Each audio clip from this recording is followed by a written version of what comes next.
That we have a third regime. Third regime which has been in power for close to 40 years, with a leader who is over 80 years now. And anything that can go wrong, you can also imagine what can go wrong in such a situation. That Museveni and his team, his colleagues are acting out of fear. They are even fearing their own shadows. They are fearing Ugandans, they are fearing citizens, the people they rule. Because once you assert your authority on the people against their will, against their wishes, against their consent, definitely you are bound to use oppressive means, and the resultant effect is violence. So currently now, the biggest threat we are faced with as a citizen, as Ugandans, is the state-inspired violence. It's the worst that can happen in any country. Because where you have anarchy, where you have a situation where the regime can descend onto its citizens, then you have to pity yourself. So this is the situation we have to contend with. This is not peculiar or unique to Honorable Kyagulanyi. It's not peculiar to the leaders. It's not actually going to happen to the leaders only. It's going to happen to all of them. If at all it's not already happening anyway, because many Ugandans have faced the brunt of it. Many of the supporters, you know what happened to them at Grand when Magala shot them.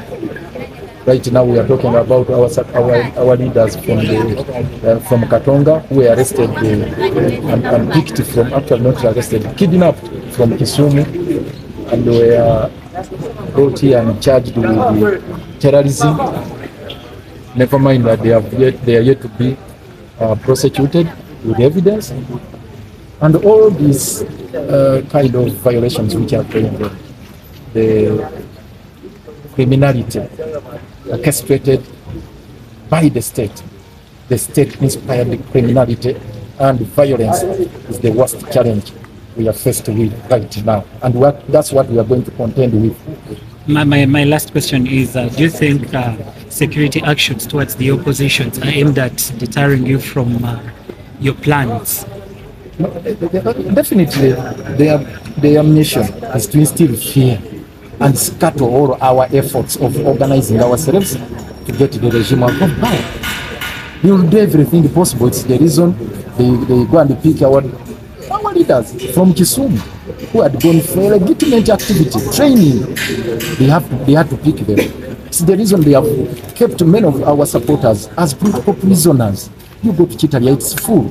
You go to the General Court Martial, you go to Luzira, everywhere you find political prisoners of conscience. It's all about scattering our efforts of organizing and getting this regime out of power. Secondly, it's about instilling the fear within the population, within the body politic, so that people do not rise up against my administration and the dynasty. And how are you prepared? We are organizing ourselves, of course. We shall not sit back and lament. It's all about continued networking, and that is a call to all the forces of Kent. Let's cement our relationship. Let's cement our bond. Let us not draw daggers against each other. Let us concentrate our efforts against the Museveni junta, period. Short of that, we shall be decimated. Thank you so much.